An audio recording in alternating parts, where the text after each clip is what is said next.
নিশ্চিত আউট, কিন্তু তবুও আম্পায়ারের ভুলে উইকেট পেলেন হাসান মাহমুদ। বেঁচে গেলেন রোহিত শর্মা, কিন্তু তবুও হলো না শেষ রক্ষা।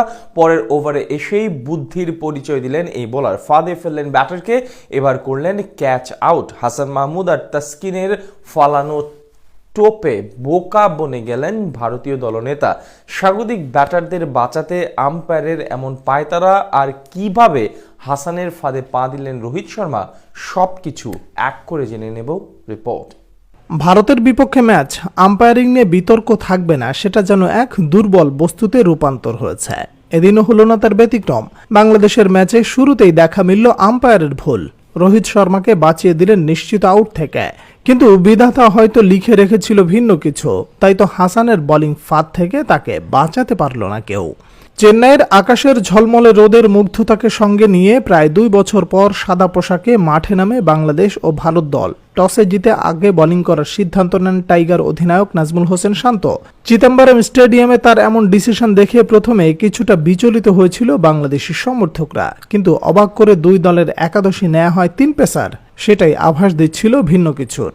চেন্নাইয়ের স্পিন ফ্রেন্ডলি উইকেট এদিন শুরু থেকে চরিত্র বদলে পক্ষ নেয় 2 টাইগার পেসারের দিকে। তাসকিন ও হাসান মাহমুদ মিলে দারুণ বোলিং করতে থাকেন প্রতিপক্ষের 2 ওপেনার রোহিত শর্মা ও জয়সওয়ালের বিপক্ষে। বিশেষ করে হাসান মাহমুদ ছিলেন তুলনামূলক বেশি আগ্রাসী। তবে সবচেয়ে বেশি ভালো দিক হলো 2 বোলার শুরু থেকে প্ল্যান করে বল করতে থাকেন স্বাগতিক 2 ব্যাটারকে ট্র্যাপে ফালানোর জন্য, যার উদাহরণ রোহিত শর্মাকে হাসান মাহমুদের একাধারে আউটসুইং করানো।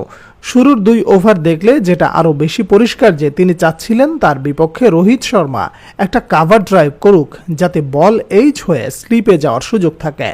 এমনকি তার পরিকল্পনা বাস্তবায়নের জন্য মোট 3টা স্লিপ ও 1জন গালি রেখেছিল হাসান। তবে হাসানের পারদর্শিতা ফুটে ওঠে 3য় ওভারের প্রথম বলে। আগের ওভারে রোহিতকে টানা 6 বল অফ স্টাম্পের বাইরে করার পর সেই ওভারের প্রথম বলে রোহিতকে করেন একটা ইনকামিং ডেলিভারি। সাথে সাথে বোকা বনে যান রোহিত, যা আঘাত হানে তার প্যাডে। সেই যাত্রায় বাংলাদেশি ক্রিকেটাররা আবেদন করলেও সাড়া দেননি আম্পায়ার। পরবর্তীতে রিভিউ নিলে দেখা যায় আম্পায়ার্স কলের কারণে বেঁচে যান ভারতীয় ব্যাটার, যেটা প্রমাণ করে আরও একবার ভারতের বাড়তি সুবিধার কথা। তবে সেই যাত্রায় বেঁচে গেলেও হাসানের পরের ওভারে আবারও ট্র্যাপে পা দেন রোহিত। 5ম ওভারের প্রথম বলে এবার শর্ট লেন্থে পিচ করা বল ভেতর থেকে সুইং করান হাসান। বলের লাইন মিস করে ডিফেন্ড করতে গেলে সোজা লিটনের হাতে ক্যাচে পরিণত হন এই ব্যাটার, যার সুবাদে 19 বলে মাত্র 6 রান করে বিদায় নেন প্যাভিলিয়নে। শুধু স্বাগতিকদের অধিনায়কই নয়, এরপরে একই ওভারে শুভমান গিলকেও বোকা বানান তিনি। লেগ স্টাম্পের বাইরে বল খেলতে গিয়ে লিটনের হাতে ক্যাচ দিয়ে বসেন ডানহাতি এই ব্যাটার। এমনকি বিরাট কোহলির আউটটাও আসে হাসানের হাত ধরে। এদিন তার এমন বোলিং নৈপুণ্যের শুরু থেকেই চাপে পড়ে যায় ভারত।